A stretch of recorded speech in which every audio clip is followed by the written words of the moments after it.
Bien, por el eco. Bárbaro.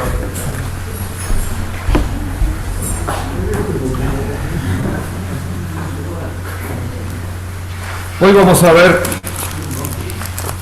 el tema de la ampliación de la demanda ejecutiva antes y después de dictado la sentencia de trance y remate,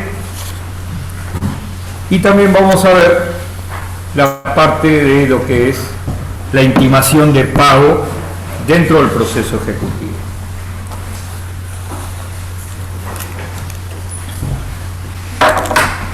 El primer punto aparece contemplado en el artículo 538 y 539.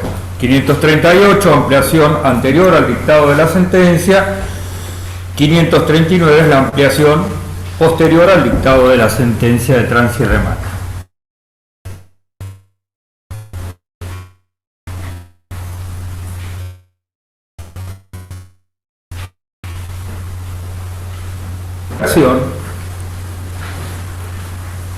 Es similar a la del artículo 331 del Código Procesal, que prevé la ampliación de la demanda. ¿Qué es lo que nos plantea la norma?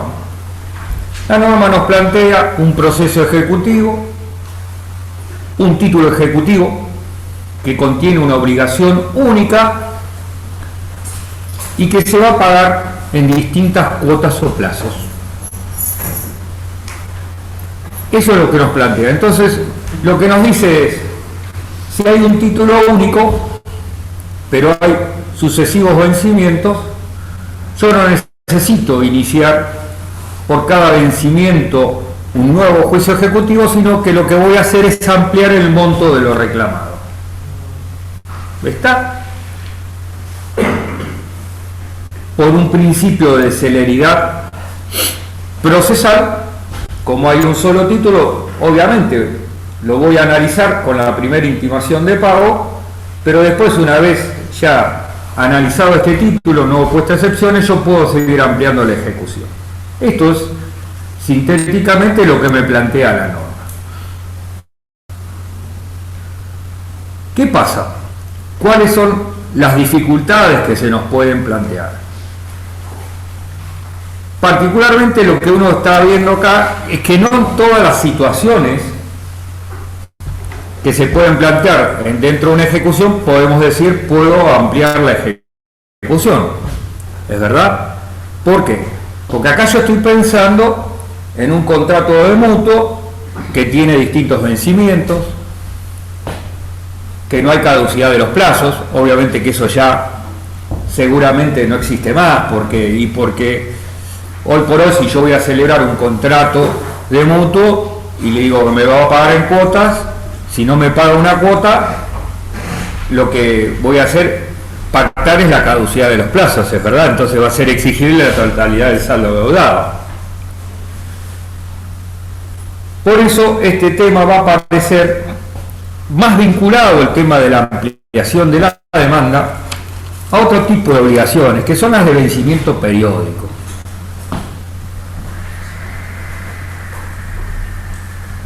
Esto está, fíjense, indicado en el artículo 539, cuando dice, fíjense ustedes, que esta posibilidad de ampliar la ejecución va a ser aplicada a las ejecuciones de expensas y a la ejecución de alquileres. ¿Por qué? Cuando uno ve el tema de la ejecución de expensas, está claro que cada uno de los periodos reclamados es diferente a otro. ¿Por qué? Porque lo que me genera el crédito de expensas son los gastos comunes para el mantenimiento de la cosa común. Y que cada mes es diferente al del otro. Hay algunos que se repiten, obviamente, en cuanto al concepto, pero los montos son diferentes. Con lo cual, la causa de la obligación de cada periodo que se reclama es diferente. Por eso se hizo necesaria esta aclaración de incorporar dentro de lo que es la ampliación de la demanda este tema de la ejecución de expensas y de los alquileres. ¿Por qué? Porque acá se trata de obligaciones autónomas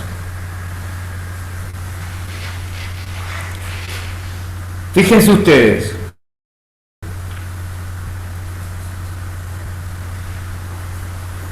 cada vez que yo tenga que ampliar la ejecución de expensas voy a tener que emitir un nuevo certificado que involucrará 3, 4, 5 periodos. No todos los meses voy presentando un certificado ampliando, generalmente hacemos varios periodos. Y esta autonomía de cada una de las obligaciones hace que puedan aparecer nuevos planteos dentro del proceso ejecutivo.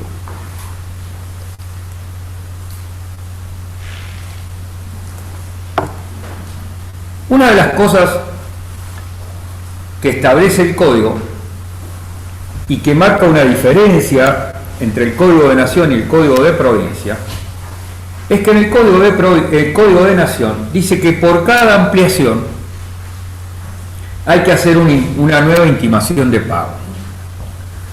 ¿Saben en qué lo funda? En que el artículo 541-543 del Código de Nación establece el principio de que resultan irrenunciables dentro del proceso ejecutivo la intimación de pago, la citación a pagar excepciones y la sentencia de trance y remate. Por lo tanto, dice, siendo un trámite irrenunciable, cada vez que yo amplíe antes o después de dictar la sentencia de remate en el ámbito de la justicia federal, yo tengo que escuchar al deudor. No así en provincia, ¿no? En provincia solamente respecto de la ampliación posterior al dictado de la sentencia de trance y remate. Esto es importante tenerlo en consideración. ¿Por qué?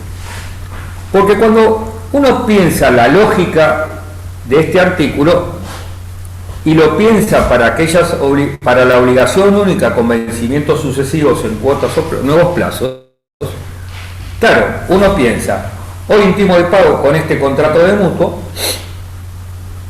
y le doy la oportunidad de que el deudor oponga excepciones. Si no me opone excepciones respecto del título y lo único que queda pendiente es el vencimiento de nueva cuota, ¿qué sentido tiene escucharlo al deudor? Ninguno, porque es la misma obligación. En cambio, en la obligación de pago periódico la cosa cambia. Porque si yo para ampliar mi demanda de cobro ejecutivo, por ejemplo digo, ¿cómo era tu nombre? Jorge. Jorge, vos como locatario tenés que pagar luz, gas, obras sanitarias y municipal. ¿Cada cuánto se extiende? Todos los consumos de luz, todos los consumos de gas van a ser diferentes. ¿Cuál es el sustento de cada uno de los consumos? Una boleta de deuda. Un mes será 1.000, otro en invierno será 2.000, etc. Va a ser diferente la ampliación. Lo único que puede aparecer durante un periodo que hoy es anual, igual es el monto del alquiler, pero después todas esas obligaciones nuevas sí van a ser diferentes. ¿Y con qué las justifico yo? El alquiler con el contrato. Pero cada una de esas deudas de luz, de gas, yo la tengo que pagar. Eso lo vieron cuando ustedes vieron ejecución de alquileres, y yo vengo con una boleta paga. Con lo cual, si yo como ejecutante quisiera cobrarle la luz, pero no pagué la deuda y traigo solamente la boleta sin pagar, ¿qué más van a plantear ustedes? La inexigibilidad de esa obligación. Es un título inhábil, es verdad, porque no tengo la boleta paga. ¿Qué quiero decir con esto? Que las obligaciones periódicas, donde el título se va creando con cada una de estas obligaciones, la faz defensiva mía no solamente va a estar orientada a, como dice la norma, el 539, a acreditar o no el pago de la obligación, sino que yo voy a tener la posibilidad de oponer otras excepciones. Fíjense ustedes, yo pienso en el certificado de saldo de deudor de cuenta de expensas comunes y pienso en los requisitos, ¿se acuerdan? La firma del administrador y de los miembros del Consejo de Administración. Puede ser que al momento de demandar se hallaba previsto, había Consejo de Administración, pero al momento de ampliar la ejecución no esté previsto. ¿Por qué? Porque no se conformó la nueva asamblea, porque uno siempre dice que todo esto es rápido y la realidad que una ejecución de expensas no lleva mucho tiempo, obviamente. Y la realidad es que pueden aparecer una nueva asamblea, una nueva designación de administrador, puede desaparecer aquel consejo de administración que existía, con lo cual me van a variar los requisitos del título. Y que el título se extienda mal. Yo no puedo plantear una excepción de inhabilidad de título perfectamente. Cuando me intimen de pago, yo voy a poder objetar. ¿Por qué? Porque el título no es el mismo originario. ¿Comprenden? En el mutuo es el mismo, pero en esto es nuevo. Yo lo voy armando cada vez que voy ampliando. ¿Está claro esta diferencia entre la obligación única y la obligación periódica? ¿Alguna duda sobre esto? ¿No? Bueno, qué bueno. Como no hay dudas, ahora pregunto yo. Supongamos que yo le venda a Jorge un auto. Hacemos el boleto y Jorge me debe 6 cuotas. Le digo, bueno, una parte en efectivo y el otro me lo vas a pagar mensualmente. Y Jorge, le digo, mira, ¿para qué vamos a hacer esto? Firmame 6 pagares por cada una de las cuotas. Primer pagaré, agosto, septiembre, octubre, noviembre, diciembre y enero. 6 pagarés. Vence el primero y Jorge no me paga. Promuevo la ejecución contra Jorge. Pero digo, tengo 5 más. ¿Podría ampliar la ejecución contra Jorge? ¿Por qué no? Son únicas, las obligaciones son únicas, en este caso. Son 6 pagares diferentes. ¿Son escalonados? ¿Son escalonados? Sí. Agosto, septiembre, octubre, noviembre, diciembre y La enero. causa de la obligación es la No misma. es una obligación exigible todavía. O sea, No, está bien, por eso te digo que si puedo ampliar o no. ¿sí? ¿Y cómo haces para demostrar que es la misma obligación? La causa ¿Vos traerías la causa? Ah, entonces no. Pero no sería mi experiencia jurisdiccional abrir un proceso por cada pagaré que se va a ir venciendo. Para mí Para mí que tiene la lógica, o sea, que puedan ampliar y que pudiera. ¿Y por qué lo instrumentaste de esa manera? Te hago esa pregunta. ¿Por qué lo instrumenté? Dice, ¿por qué no esperar que vencieran todos? ¿O No, ¿por qué instrumentaste el saldo de precio de esa manera? para que quede, para asegurarles mejor el cobro? Eso es lo pagaré. ¿Y por qué no pusiste en el boleto de compra-venta la obligación de él y las cuotas que debía y te venías con el contrato de compra-venta a ejecutar el saldo de precio? sí, para mí hay que iniciar 6 ejecuciones diferentes. ¿A qué quería llegar? Fíjense ustedes que esto es muy común. Si yo tengo cheques, supongamos que Jorge me entrega, en vez de pagar cheques. Entonces yo digo, bueno, el primer cheque me lo rechazan por falta de fondos. Digo, vamos a mirar. Son cheques de pago diferido, no voy a aceptar cheques comunes. Obviamente, en obligaciones así. Los voy a presentar al registro. Se cayó el primero, si es por cuenta cerrada no me los van a registrar. Y quizá tampoco me los registren. Con lo cual ya tengo la obligación de regreso. Es decir, los puedo ejecutar pues ya se me hace exigible, ¿se acuerdan? Cheque de pago diferido es exigible por falta de registro, por falta de pago. Ahora bien, ¿cómo era tu nombre? Sabrina. Sabrina dice, sí, pero... Tu nombre. Aquí. Martín nos dijo, y la causa está en el contrato. Sí, pero yo el contrato no lo quiero meter al expediente. ¿Por qué no lo quiero meter al expediente? Para que Sabrina no me diga, el auto que me vendiste, en realidad decía que tenía el motor hecho nuevo y resulta que se me fundió los 2 días. Incumplimiento de contrato, por eso no te pago los pagarés y empezamos a discutir el contrato. ¿Eso puede hacerse dentro del proceso ejecutivo? No. Si yo dejo abierta esa posibilidad, ya estoy ordinarizando el proceso ejecutivo. Por eso cuando ustedes vieron los títulos ejecutivos, vieron el instrumento privado. Y seguramente ahí vieron el contrato de compraventa. ¿Lo vieron o no? Yo puedo hacer en el contrato de compraventa que la prestación a cargo del vendedor sea a título ejecutivo. Sí, siempre que no tengo obligaciones pendientes. Ese es el tema. Si yo hago un contrato de compraventa, en este caso el de la compraventa del auto, yo podría crear el título ejecutivo en el boleto. ¿Por qué? Porque yo digo que le entregué el 08 firmado, el título de propiedad, la verificación técnica vehicular, cumplí todas las patentes pagas hasta el día de la transferencia, el libre de deuda de patente, el libre de deuda de patente, el libre de deuda de multas puede transferir mañana. Y que la única obligación pendiente es la del vendedor, perdón, la del comprador. Perfectamente yo puedo hacer un título ejecutivo. Suma líquida, fácilmente liquidable o fácilmente liquidable y exigible.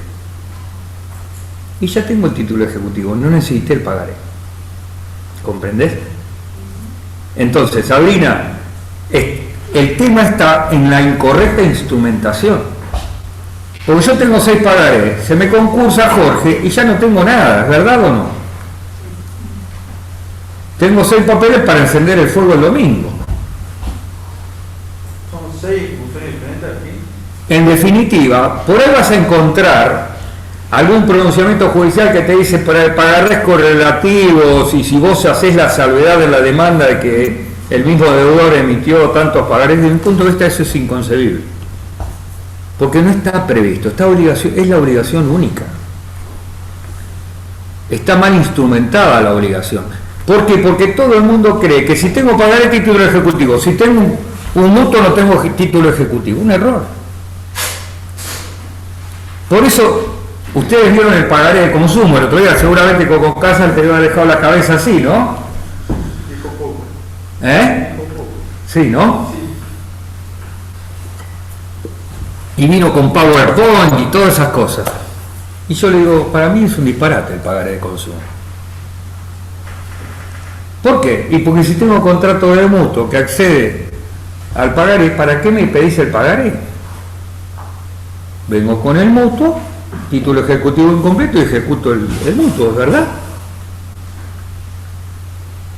Es más, me trae... Sí, dale. Profe, perdón, no me quedo, pero, o sea, entonces usted dice que, digamos, cambiar la vía y como si fuera un instrumento privado y someterlo a la preparación. A ver, claro, porque si vos me decís, yo tengo el título de compra-venta, ¿para qué quiero el pagaré? Porque los pagarés, como yo no sé vincular la causa, porque por naturaleza son títulos incausados, y el proceso ejecutivo te dice que no puede discutir la causa de la obligación, ¿cómo lo vinculás vos que es una obligación única? Porque es para la obligación única, lee el artículo que siga el 331 y es la misma obligación. Entonces vos tenés que decir, esta es una obligación única, pagadera en cuotas que se instrumentaron en pagaré. ¿Y de dónde surge que es una obligación única?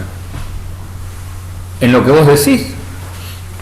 O sea, tenés que poner esa obligación única y pasarla a la vía ejecutiva. No, me refiero a que vos me decís, yo tengo 6 pagares que responden a un saldo de compra-venta. Entonces, claro, hoy me vence uno en agosto, pero el de septiembre, si me vence el 25 de septiembre, no lo puedo presentar a cobro todavía, ejecutivo. Con lo cual, para poder ampliar esta ejecución, debieras decir en tu demanda ejecutiva, ejecuto este pagaré, efectúa reserva de ampliación. Respondiendo que con relación a Jorge, que es demandado en auto, tengo 5 pagaré más que responden a una misma obligación. Y ya te metes en la causa de la obligación. ¿Me entendés? Entonces le das la posibilidad que Jorge te diga, sí, acá está, me vendió el auto, quedaban 6 cuotas, pero el auto que me vendió no le pagué porque estaba perreado. Dejo la apertura de una discusión causal. Pero si no se puede hacer discusión causal. Está bien, pero vos me la trajiste cuando me dijiste que tenías 6 pagares de Jorge que obedecían a una misma causa. Y que con eso querés justificar tu ampliación posterior. Y si uno pone el contrato, no, porque si uno pone el contrato, igual está que le vendió el auto. Igual la causa. Pero vos decís, ¿contrato de qué te voy a decir yo? Para justificar. De alguna manera vos debieras justificarlo para ampliar. Para demostrarme que es una única obligación con diferentes cuotas o plazos. Por eso yo no estoy de acuerdo en esa ampliación con una simple reserva de mencionar que tenés 5 pagarés más de la misma obligación ejecutada. Porque yo te podría decir, suponete que es muy común esto, los pagarés en la locación, la parte en negro va en pagaré, ¿verdad? Y tengo 36 pagaré más. Entonces Jorge te va a decir, sí, eso es ilícito. Este sobreprecio es porque quería pactarlo en negro. Entonces yo empiezo a discutir sobre la causa lícita de la obligación. Vos me la introducís a la cuestión causal. Entonces yo digo, bueno, ya que como vos en la cuestión causal querés justificar la misma obligación, yo te voy a decir, bueno, vamos a discutir la causa de la obligación. Este es el ámbito. Y habló de ilicitud. El ajuste que estaba prohibido por ley, vos me lo calculaste a través de pagares. Durante un año vos no me podías aumentar en la locación y me hiciste firmar, ¿querés alquilar, Jorge? No hay ningún problema, yo te alquilo. Pero firmame los pagarés y vamos a ajustar cada 6 meses. Entonces, doctor, si a usted el día de mañana le llega un cliente con 6 pagarés firmados que vienen de un contrato de compraventa, ¿inicia un proceso por cada pagaré o...? Inicio por uno, no intimo de pago, trabo medida cautelar y después, como mientras no intime de pago yo puedo modificar mi demanda, voy ampliando con los pagarés. No le aviso nada, te lo demandé. O sea, que estaría un año. Está esperando un año y lo ven. No, está bien, pero a ver, chicos, entendamos, el problema no es de ustedes. Hoy yo vengo insistiendo en algo. Yo vengo escuchando Radio Rivadavia, Radio Mitre, Continental, y escuchan una propaganda del Colegio de Escribanos de la Provincia de Buenos Aires. Antes de vender, antes de comprar, consulte a su escribano. ¿Es verdad? Nosotros no obramos de esa manera. ¿Por qué? Porque nosotros estamos vinculados al problema, nunca a la instrumentación. Entonces, Jorge con Martín celebran el contrato de compra-venta. Entonces, Martín le preguntó al gestor, el gestor dice, no, hacerle firmar unos pagarés. Fenómeno. No paga Jorge y Martín tiene un problema. ¿Y a qué le traen el problema? A ustedes, como abogados. Es decir, si hubieran ido a verlo a ustedes, hacían un correcto contrato, ¿cuánto queda? Bueno, verificame, ¿sabes qué? Certificame la firma. Pone así en el contrato, que te entregué todo, que vos podés transferir el vehículo a tu nombre, que no hay obligación pendiente a cargo de la compradora. Listo, ya tengo un título ejecutivo completo. Entonces la clave sería hacer una propaganda en la radio. Yo creo que nosotros nos vendemos mal. A ver, fíjense ustedes, ¿qué significa que son irrenunciables dentro del proceso ejecutivo la intimación de pago, la oposición de excepciones y la sentencia de trance y remate? Que son trámites que deben cumplirse sí o sí. Sí o sí, perfecto. Y al contrario sensu, ¿qué? Los demás son renunciables. Que hay trámites renunciables. Muy bien, Martín. Por lo tanto, es muy común ver en ciertos títulos ejecutivos que las partes renuncian a recusar sin causa. Qué bueno eso. ¿Por qué? Porque en el ámbito de la justicia federal no está admitida la recusación sin causa en el proceso ejecutivo, en provincia sí, con lo cual eso me demora el proceso, ¿verdad? Bueno, yo que soy abogado lo sé. ¿Y lo puedo poner? Sí, perfectamente. Entonces, hay un montón de cláusulas que yo voy a poder incorporar si hago que las conozco y que hacen que el día de mañana este contrato funcione bien. La certificación de firma. Pasé de tener un título incompleto a un título completo.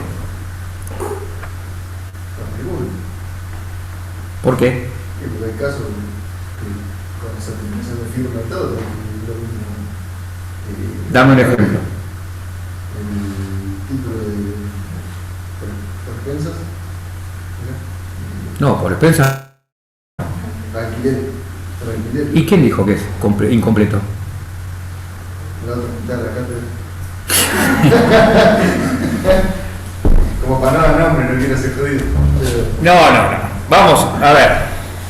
No quería Ya me hicieron enojar. No quería Yo siempre discuto lo mismo con Casas. ¿Saben por qué? Me pongo así para que me mire la televisión. Chicos, ¿saben por qué insisto que ellos sostienen una cuestión que es incorrecta? Porque cuando uno ve el 523, inciso segundo, que se vincula con el contrato de locación, fíjense que esa preparación de vía ejecutiva está prevista para cuando no hay contrato. ¿Por qué? Porque cuando no hay contrato, papel, yo le digo, a ver, vení Miguel, vení y declarame bajo juramento que sos inquilino. ¿Es verdad? Y vení Martín, y vos reconocés que sos fiador. Y si Miguel dice, si Jorge dice, no soy inquilino, ¿qué pasa? Se frustra. ¿Es verdad? ¿Cómo establezco yo la liquidez de la deuda de Jorge? Pobre Jorge, lo tomé hoy de punto. Con el último recibo. Con el último recibo. Si Jorge dice, no soy inquilino, No hay último recibo. no hay último recibo, se acabó. Por eso yo necesito a Jorge que venga y reconozca y que me traiga. ¿Por qué? Porque en definitiva toda la demanda de ejecución de alquileres es una simple manifestación de José que dice, soy locador, le alquilé a Jorge, Martín la garantía y le alquilé 1.000 pesos por mes. No tengo nada. Todo se va a construir en la etapa de la preparación de la vía ejecutiva. Por eso yo necesito de todo eso. Y es más, fíjense que tampoco sé cuánto debe Jorge. Entonces, ¿qué dice? ¿Qué le digo? Y Jorge no me paga desde marzo del año 2021. Y si Jorge, como yo le decía, siempre discuto con ellos ese tema. Si Jorge viene con un recibo de abril, es porque yo necesito establecer con ese recibo la liquidez de la deuda, el monto del cuánto ni cuánto debe, pero todo pasa por un reconocimiento del porque no hay papel. Si yo tengo un contrato con firma privada, ¿sí? Y Jorge, digo, lo cito a Jorge a traer, lo único que tengo que hacerlo es a que venga y reconozca la firma del contrato, 523 inciso primero, nada más. ¿Qué pasa si Jorge el día va a reconocer y no me acompaña el recibo de alquiler? ¿Que no va a poder luego presentármelo cuando yo lo intime de pago? Sí, perfectamente. Me trae el recibo de pago y si yo mentí, me rechazarán la ejecución por el periodo. No tengo que integrar nada. Entonces, si yo tengo un título con firma certificada, a eso voy yo, no tengo que preparar nada. Porque la preparación de la vía ejecutiva es cuando no hay contrato. Y yo estoy formando el título en la preparación de la vía ejecutiva. Está claro, si Jorge no comparece, a ver, vamos a la... Fíjense en esto, ¿hay contrato firmado? Y yo lo llamo a preparar la vía Jorge. Como dice Casas, sostiene, Jorge va a venir a reconocer y a traer el último recibo, lo cité, no viene Jorge. ¿Cómo ordena librar de mandamiento, intimación de pago y embargo el juez Casas? Por el monto que yo declaré en la demanda, que me debía. Ahora, Jorge, si eso es mentira y Jorge me trae los recibos, ¿me van a hacer lugar a la excepción de pago? ¿O porque no compareció en la preparación de vía ejecutiva y no traje el recibo, me la van a rechazar? No. No, pero la preclusión ahí. No, porque en la preparación de vía ejecutiva no sos parte. ¿Me entendés? Por eso en la ejecución de vía ejecutiva yo vengo, niego la firma, viene el perito y dice la firma es de José. ¿Yo después puedo poner la excepción de falsedad de firma? Sí, porque yo en la etapa de preparación de vía ejecutiva no pude ofrecer puntos de pericia. ¿Comprendés? Entonces yo ahí, como no soy parte en la etapa de preparación de vía ejecutiva, solamente me voy a limitar a la formación del título, a darle al título alguna de las cosas que le falta para ser título completo, exigibilidad, etc. El inciso segundo, el 523, es para formar el título. ¿Comprenden? Entonces, si yo tengo título, ¿cómo lo hago? Si tengo título, va por el 500 y firma no certificada por el 521, inciso primero. Reconocida la firma, reconocido el cuerpo de instrumento. Lo que no significa que yo después no pueda plantear la falsedad parcial del instrumento, o que lo que dijo que yo le debía era mentira. Perdón, usted dijo que si no tiene la firma certificada, el 521 inciso 2, pero si no... No, primero, inciso primero. Pero si no está certificada. Inciso primero. Pero por instrumento público. No, instrumento privado. No, pues estás mirando vos el 521, yo estoy mirando el 500, vos estás hablando del 521, inciso segundo como título, y yo estoy hablando del 523, inciso primero. Que venga, si el instrumento es privado, que venga a reconocer la firma. Y entonces si tiene firma pero no certificada primero y si no va, claro. Pero si hay instrumento, no hay que preparar la vía, pero solamente a los efectos de tener reconocido el instrumento, nada más. ¿Me entienden? Entonces, por eso yo sostengo que cuando ellos dicen, aunque haya instrumento con firma certificada, hay que preparar la vía. No es así. Lean históricamente a qué responde esa situación. ¿Qué sentido tiene que yo, a ver, él dice, va y reconoce la firma y además tráigame el último recibo? ¿Con qué sentido? Además con esa idea tampoco tendrías que ir a certificar la firma, ¿no? Perdón, te hago una pregunta. Él trae recibo de todos pedidos que son todos apócrifos. ¿Eso impide que yo se los reclame y que después en la etapa del contradictorio demuestre que son apócrifos? No. Por eso entendamos bien cuál es el objetivo de eso.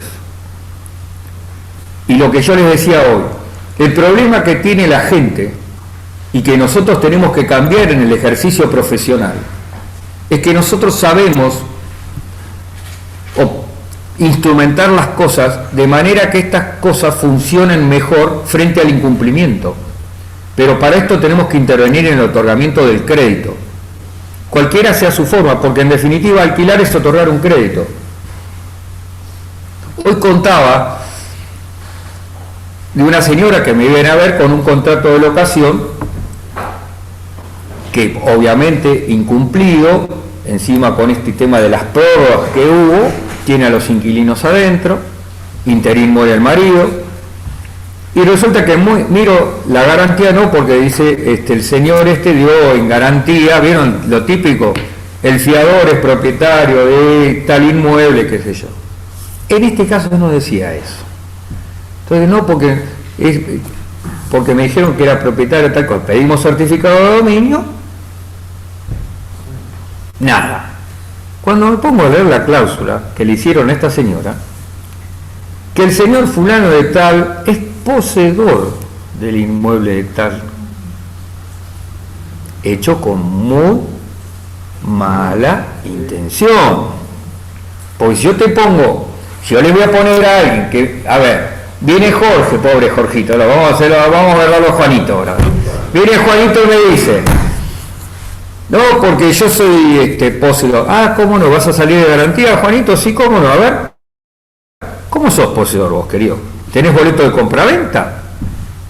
Porque vos te autotitulás poseedor. Decime, ¿cómo sos poseedor? ¿Te cedieron derechos y acciones posesorios? Acá no dice nada. Hecho con muy mala intención. La pobre mujer se fue con ese contrato diciendo, bueno, la garantía es propietaria, y obviamente la garantía no es propietaria. Ni siquiera sé si tiene derechos posesorios o no. Es decir, hoy no tengo garantía. ¿Y dónde está el error? En la formación del crédito. Por eso yo siempre digo, una de las cosas que tenemos que cambiar en la cabeza como profesionales, y el cliente tiene que cambiar, es que nosotros no somos gasto. Primer punto. Segundo punto, es que instrumentar bien el crédito hace que el día de mañana yo esté pensando frente al incumplimiento, pero lo primero que mido siempre es el crédito en el cumplimiento, nunca en el incumplimiento. ¿Por qué? Porque yo cuando voy a medir si Jorge, Juanito o quien quiera de ustedes viene a alquilarme a mí, yo lo primero que le voy a preguntar, ¿y vos, Jorge, qué haces? ¿Cómo te generas los ingresos, Jorge? Y Jorge me dice, mira, yo tengo una barra en un boliche y la verdad que me va bárbaro, sí, pero, a ver, hubo pandemia, los boliches estuvieron cerrados. ¿Es verdad? Y en ese caso particular, Jorge, ¿qué tuvo? ¿Ingresos de qué? Ahora, ella me viene a alquilar, ¿cómo es tu nombre? Perdón. Patricia me viene a alquilar, y yo digo, Patricia, ¿vos qué haces? Y yo trabajo en el Banco de la Provincia de Buenos Aires, tengo una antigüedad de 20 años. Ya la quiero como inquilina. Porque sé que a ella no la van a echar de un día para el otro, que tiene una estabilidad en el empleo, que tiene ingresos acreditados. Me es mucho más fiable Patricia como inquilina que Jorge, que puede ser que en la temporada gane $1 millón, pero que frente a un acontecimiento imprevisible como fue la pandemia, hace un año no tiene ese trabajo. Entonces, cuando viene a instrumentarse el crédito, yo digo, a Jorge no le alquilo, a Patricia sí. Mi cliente le va a decir, no, pero Jorge me va a pagar más. Sí, te va a pagar y te va a asociar al negocio de él. Si le va bien con la barra, vamos bien y va a pagar el alquiler en términos. Pero si le va mal con la barra, no te va a pagar. ¿Entienden? Eso es evaluar el crédito. Y después vamos a hacer el contrato. Y lo vamos primero a decir, firma certificado. Después vamos a fijar la competencia. Porque usted me va a decir, hey, ¿puede haber competencia federal? Sí, si son los dos extranjeros, garantía y locatario, competencia federal. Entonces renuncia a la competencia federal. Y después voy a decir, bueno, y en caso de incumplimiento voy a poner una tasa fija de interés, no, voy a poner una tasa variable, estamos en inflación. ¿Quién lo sabe? Ustedes. Son un montón de cosas que ustedes pueden hacer para mejorar al cliente. Evaluando al acreedor, evaluando al deudor, evaluando a la garantía, estableciendo ciertos parámetros de contratación que son importantísimos, que la gente no pondera. ¿Entienden? Como este caso del contrato de locación, que viene que el fiador es poseedor. ¿La garantía recae sobre la persona o sobre la cosa? No. Primer punto, ¿qué dice el Código Civil y Comercial en el artículo 243? El patrimonio del deudor es la prenda común de los acreedores. En principio, la garantía es con todo tu patrimonio. Que ese tipo de menciones que afecta como garantía el inmueble, eso en realidad no tiene... Tiene un sueldo. Bueno.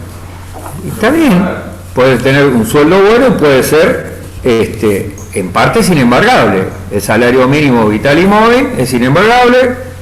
En lo que supere el sueldo mínimo vital y móvil será embargable en un 10%, y lo que supere 2 sueldos mínimos vitales y móviles será embargable en un 20%. Pero a ver, pero si tenés un auto te lo puedo embargar. Después, a ver, 14432 de la provincia de Buenos Aires, ¿qué dice? Que la vivienda única sin afectación es inembargable.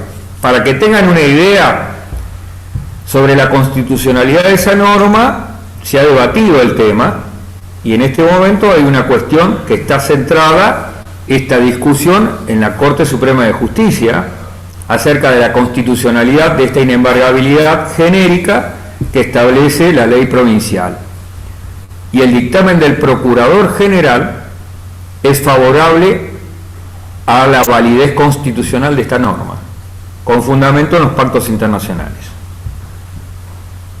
¿Por qué? Porque la vieja jurisprudencia de la Corte, que viene de Banco de Suquía, de la provincia de Córdoba, hablaba de que todas las normas sobre inembargabilidad,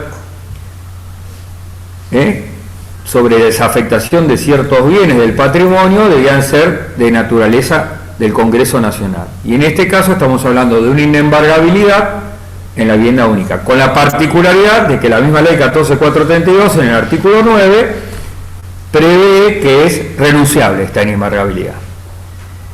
Creo que es el punto más débil de la ley.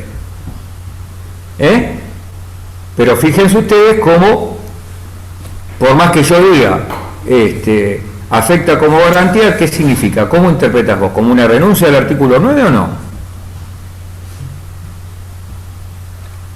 Porque yo puedo pensar que es una renuncia si yo digo, lo afecto como la garantía, ahora, si yo digo que el fiador es titular del inmueble de calle tal, así, no estoy diciendo absolutamente nada. Pero si dice que lo afecta, es una renuncia tácita. ¿No? ¿Por qué? Dependerá del texto que esté redactado en la fianza. Si yo te digo... Si te van a rentar la casa, yo creo que no. Si no te la van a rentar. No, pero aparte expresamente tenés que renunciar. Por lo tanto no se presume. Si yo digo que Jorge se constituye en fiador, principal pagador de todas y cada una de las obligaciones para el locatario, y que Jorge es propietario del inmueblecito en calle tanto de la ciudad de Mar del Plata, ¿yo estoy renunciando a la garantía? Bueno, entonces dependerá cómo está. ¿Por qué? Porque la norma te dice que tenés que expresamente renunciar. Si se ofrece, sí, estaría...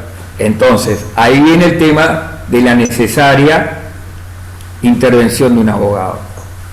Porque si yo voy a hacer esa cláusula, voy a poner, y Jorge expresamente manifiesta que es su vivienda única de habitación permanente, pero que renuncia a la inembargabilidad prevista en el artículo 9, firmando esta cláusula en forma especial. Dos firmas, dos firmas. Sí. A la cláusula y al... Exactamente. Y si está casado Jorge, le va a decir, vení con tu cónyuge también. No quiero tener ningún problema. ¿Eso quién lo sabe ustedes, abogados? Este es el tema que muchas veces, insisto, debiéramos nosotros mostrar. Cuando yo digo, chicos, incumplimiento, pensemos un interés, y nunca voy a establecer una pauta fija de interés, no un porcentual fijo. ¿Por qué? Porque en épocas inflacionarias hay que utilizar parámetros que se acomoden a la inflación. Entonces yo voy a hablar de tasa activa, y de las tasas activas elegiré la que más alta, que hoy tiene carta de ciudadanía en el Código Civil y Comercial en materia alimentaria. Entonces yo ya no voy a poder decir que la cláusula, pues yo le digo hoy, un 3% mensual, y alguno va a decir, me quedé recorto, ¿verdad o no? Si vamos para el 48 anual. Capaz que cuando celebré el contrato parecía mucho, ¿no? Pero sin embargo es bajo. Entonces, eso lo saben ustedes como profesionales. Y la forma de entender el 541 es entender que esas son las cláusulas irrenunciables y que yo puedo hacer renuncias dentro de un convenio que son perfectamente válidas. Así se entiende el 541. No pensándolo o pensándolo en que hay un montón de cuestiones que yo puedo prever de renuncias que son perfectamente válidas y que si las quiero dotar de mayor calidad, las hago que funcionen para las dos partes. Ambas partes renuncian a recusar sin causa. Con lo cual, ambas partes se acuerdan. Entonces, con eso, hago que muestre un equilibrio en el contrato que nadie puede decir absolutamente nada.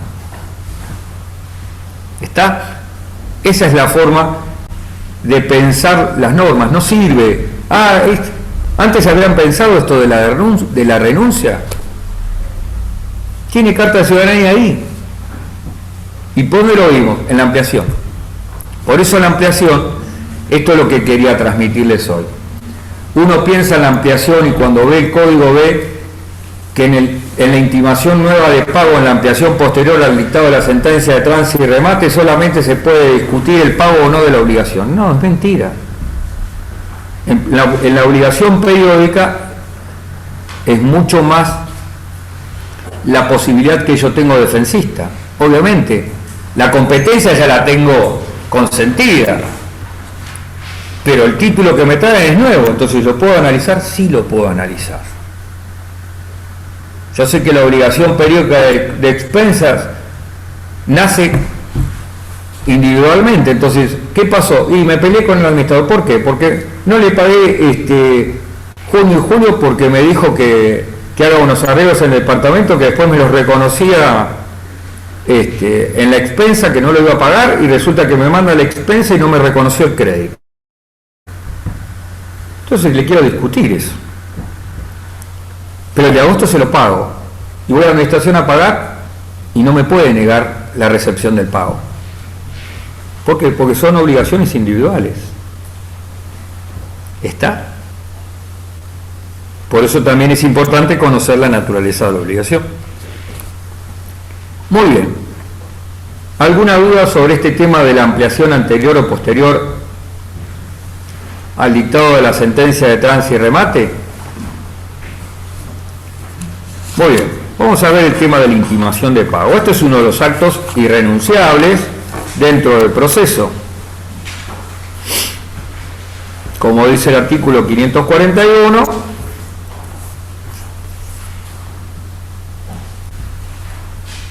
también importa la citación o poner excepciones.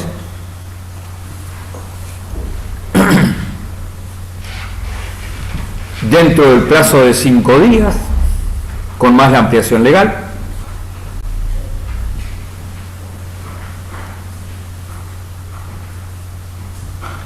También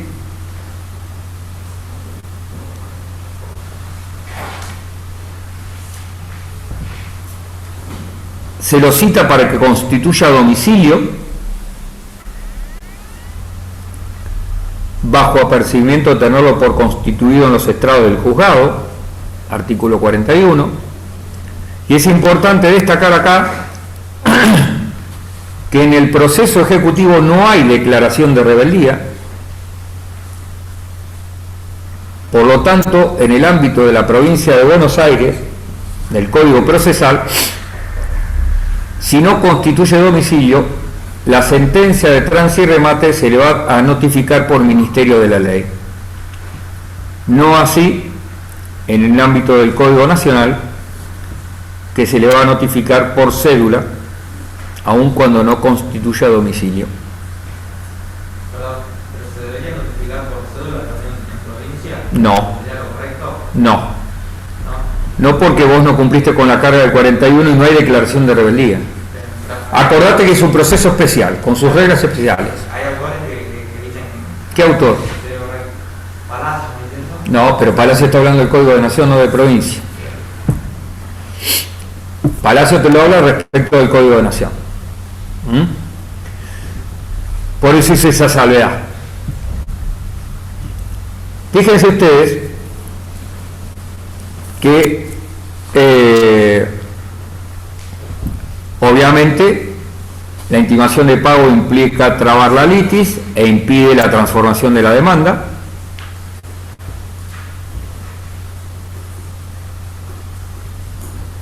Esa intimación de pago se debe hacer en el domicilio real. Y acá hay que hacer algunas aclaraciones. Me paro un ratito.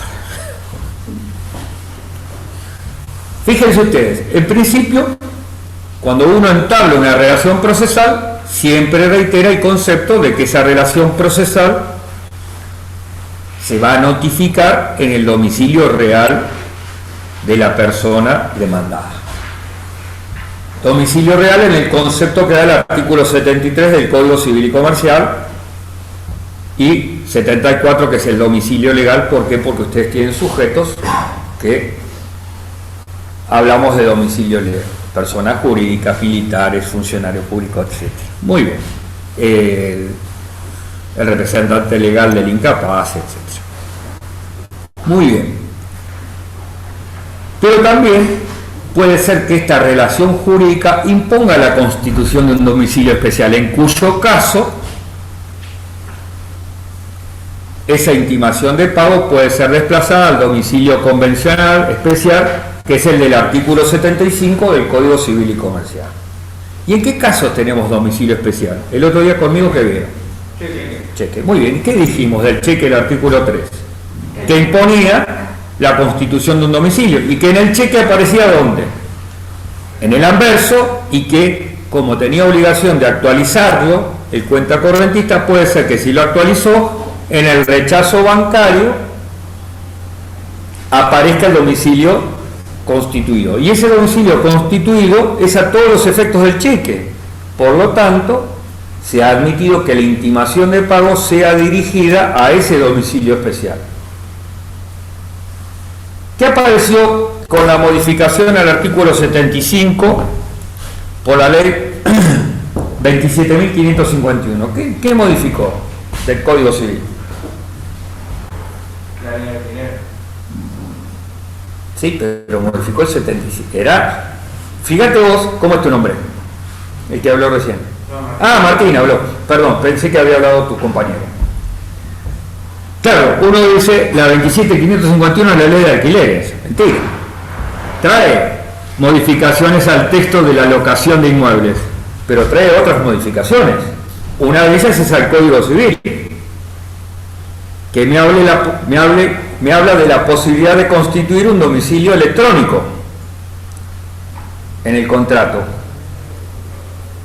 ¿Comprenden? Ahora, ¿cuándo lo puedo hacer yo valer dentro de un proceso? En la medida que el domicilio constituido esté constituido en un instrumento público o privado reconocido. Hasta tanto no tenga reconocido el instrumento privado, no puedo tomarlo en consideración a los efectos de ¿qué? De intimar de pago, por ejemplo. Por eso en la preparación de la vía ejecutiva yo no lo puedo tomar en consideración porque todavía no está reconocido el contrato. ¿Lo mismo pasa? No, porque en la cuenta corriente yo emito un certificado. Voy a tomar en conocimiento el domicilio constituido en el contrato por el cliente. ¿Pero no necesitas que lo reconozca o será la tarjeta de crédito? No, en la tarjeta de crédito. Acordate, ahí tenés otro tema, ahora lo hablamos, pero fíjate vos que en la tarjeta, en el contrato de cuenta corriente, el certificado, el título es el certificado, no va el contrato. En cambio, en la cuenta corriente no hace falta. ¿Eh? ¿En la demanda no lo pones? No. Ah, no, porque claro, vos sí, como te perjudica a vos como ejecutante. ¿No? ¿Por qué te va a perjudicar? Y no sé, pero por alguna razón. ¿Por qué? ¿Por qué? Pensame, a ver, dame una razón. ¿Por qué pensás que te puede perjudicar? Y no sé, se me da por la idea de la firma. Pero no. 36 del... No, que te metan- Pero cuenta corriente estamos hablando. que te O metan bueno, en la tarjeta de si crédito. dos personas y vos tenés que pagar por uno. Fíjate vos que en realidad te puede mejorar tu posición, y como en algunos casos algunos juzgados lo exigen, es a los efectos de calcular los intereses, que te dice si hay interés convenido o no, pero no integra el título. El certificado, a ver, el título es el certificado emitido conforme lo establece el Código Civil y Comercial ahora. Entonces, no hay que agregar otra cosa. Y no es porque te mejore o te perjudique, es que ese es el título. ¿Comprendés? Es como pensar que yo para demandar, a ver, en cambio, perdón, cuando vos pensás en la ley de tarjeta de crédito y pensás en el 39, vos decís, bueno, ¿por qué acompaño todas estas cuestiones? El contrato, los resúmenes de cuenta, las dos declaraciones juradas y la constancia de recepción de tarjeta de crédito. Porque es necesario integrar el título ahí. Porque está previsto con un título ejecutivo incompleto. Entonces, volviendo a este tema del domicilio constituido, puede ser reemplazado por un domicilio electrónico, que no necesariamente es un correo electrónico, porque todo el mundo pensamos en el correo electrónico, ¿verdad? Pero ¿por qué yo no puedo decir que se me comunicarán por WhatsApp? ¿No hemos visto que en épocas de pandemia en algunos casos se ha utilizado el WhatsApp como medio de notificación? Sí, Martín. Sí, yo tengo una duda porque en el mandamiento de intimación de pago, si también se pidió un embargo, se hace en ese mismo mandamiento. ¿Cómo sería si yo denuncio un domicilio electrónico?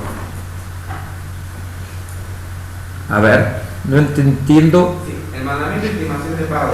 Sí. Es un mandamiento de embargo. Yo pedí un embargo. Sí, Si yo, a los efectos del domicilio al que se va a dirigir ese mandamiento, yo denuncié un domicilio electrónico, ¿no me pedirían también que denuncie un domicilio real, físico? Para no, pero podías, en ese caso particular, vos podías pedir la diligencia al domicilio real, que no va a nulificar tu diligencia si querés embargar de manera algún bien mueble del deudor. No hay ningún inconveniente que vos modifiques eso.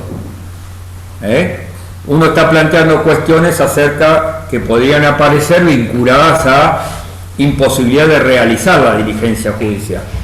Entonces, si yo tengo un domicilio electrónico constituido y puedo perfectamente intimar de pago.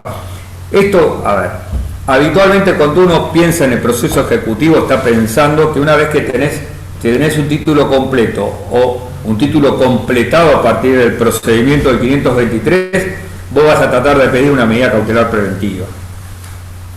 ¿Qué vas a ir a embargar a la casa? ¿Qué? Bienes muebles. Generalmente ese tipo de embargo no te va a garantizar la deuda. ¿Es verdad? Entonces, generalmente uno recurre al embargo preventivo. En el caso del alquiler, viendo que vamos a ejecutar al fiador, bueno, seguramente ya pedimos un certificado de dominio para saber, o una copia de asiento registral para saber si es titular de dominio, como para embargarle preventivamente el inmueble. Sabiendo que cualquier embargo sobre cosa mueble no me va a garantizar el crédito reclamado. ¿Qué me interesaba esto del domicilio? Que tras llovido mojado, dicen, ¿no? Que ahora aparece el acuerdo 3989. ¿Qué es el acuerdo 3989? Ambiente de la denuncia bajo responsabilidad de pago. No, ese es el 3397. La acordada 3397, que en el artículo 191 te permite denunciar bajo responsabilidad de parte. Este es el que crea los domicilios electrónicos en la provincia de Buenos Aires, que tiene, en el acuerdo 4000 ya tiene el texto actualizado. Esto impone la creación de domicilios electrónicos. Para ciertos sujetos enumerados en el artículo 3 del acuerdo, es obligatorio. ¿Y esto qué va a provocar? Que yo pueda intimar de pago en un domicilio electrónico constituido al efecto. Hoy, cuando voy a entrar a un proceso, aún en etapa de mediación prejudicial, ya tengo que constituir domicilio electrónico. ¿Cómo lo constituyo? Entro a la página de la Corte. Hoy van a tener que, como tarea para el hogar, van a ir a su computadora en casa, van a entrar a la página de la Suprema Corte, gestión digital, domicilios electrónicos. Ahí van a leer y van a ver, primero van a leer el acuerdo 3989 del 4000. Va a aparecer con el texto ya actualizado, primer punto. Y ahí van a ver este tema de la obligatoriedad de constituir domicilios electrónicos. Cualquiera de ustedes entra y se puede constituir un domicilio electrónico. Y van a ver que hay sujetos que están obligatoriamente, tienen que constituir domicilio electrónico. Compañía de seguros, bancos, etcétera, etcétera. Van a ver toda la cantidad que hay, municipalidades, descentralizados, todo. Y van a ver que se pueden constituir dos tipos de domicilios electrónicos.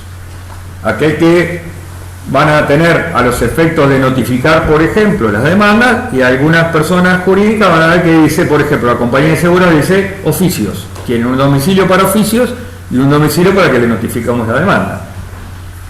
Entonces, cualquier tipo de proceso, yo tengo que hacer la prueba informativa, lo primero que tengo que ver es si ese sujeto tiene ya domicilio electrónico, porque los oficios van a ir a ese domicilio electrónico. Esto es fundamental, porque tras cartón ahora ya tengo que pensar que José Manuel del Cerro tiene domicilio electrónico, y que le tengo que notificar una demanda ejecutiva, que no hay mediación previa, me voy a fijar si tiene, porque lo puedo intimar de pago a él. ¿Está? Entonces, pensé en el domicilio real o domicilio legal, pienso en el domicilio constituido, y ahora también pienso en esta obligación que aparece de tener domicilio electrónico, y que los actos procesales van a ser dirigidos a ese domicilio electrónico, que lo constituyo. ¿Y quién me lo da? La misma Corte es la que me otorga a mí el domicilio electrónico. No es que es un correo electrónico, yo constituyo un domicilio electrónico, es la Corte que me va a brindar ese domicilio electrónico. ¿Está?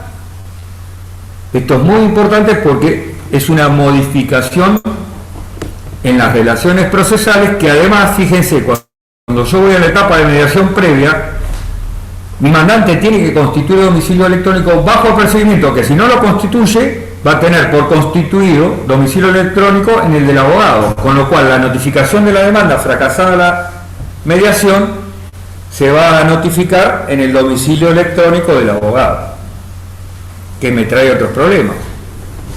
¿Qué pasa si yo renuncié al mandato o me revocaron el mandato? No se lo muestro nada.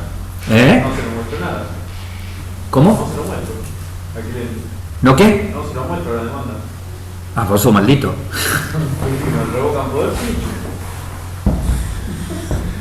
Es malo. Es malo. Otro tema que es muy importante tener en cuenta es que el mismo código, como una forma de demostrar que esto se trata de un procedimiento acelerado, específicamente se diferencia en materia de proceso de conocimiento. ¿Por qué? Porque la intimación de pago que yo voy a dirigir al domicilio del ejecutado no se hace necesario que esté presente el mismo. Acuérdense cuando ustedes estudiaron en la notificación de la demanda, que decía que si no lo encontraba tenía que dejar aviso y que iba a volver al día siguiente, y que si no estaba dejaba a cualquier persona de la casa. En el caso del proceso ejecutivo, la intimación de pago se puede hacer con cualquier persona de la casa. No es necesaria la presencia del ejecutado. Pero mayor de 14 debe ser, ¿no? Y obviamente tiene que ser capaz procesal. No, 14 ¿para qué? ¿Por qué? 14 decía que tenían que tener. ¿Por qué? Tenían que tener 14 años para poder recibir la información. No. ¿No? ¿Y de dónde lo sacaste vos? ¿Cuál es la capacidad procesal?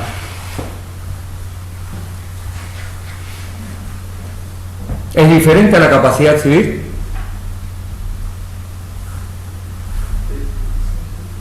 ¿Por qué?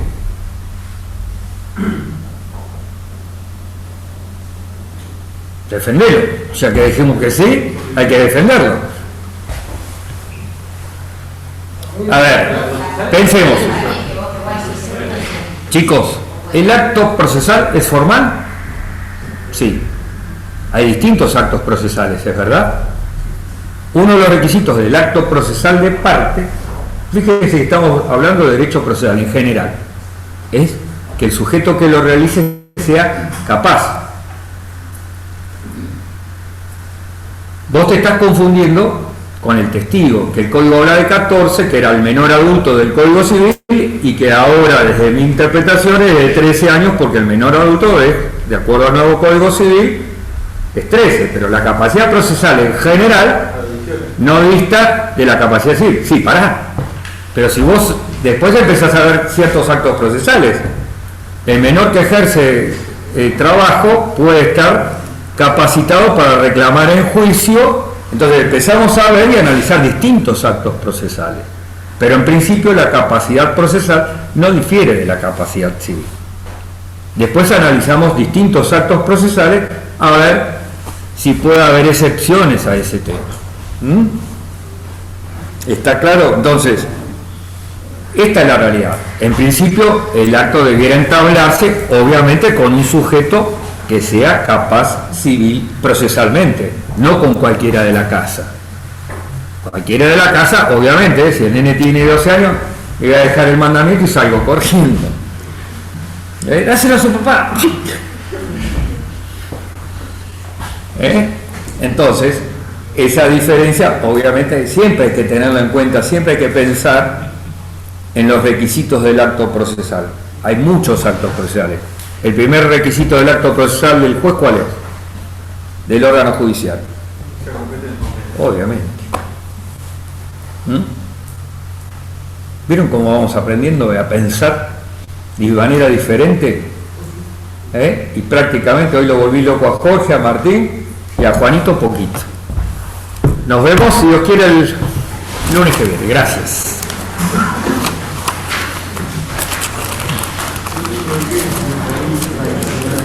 No se olviden de leer la acordada, por favor, domicilio electrónico, por favor. Eso era deber para casa.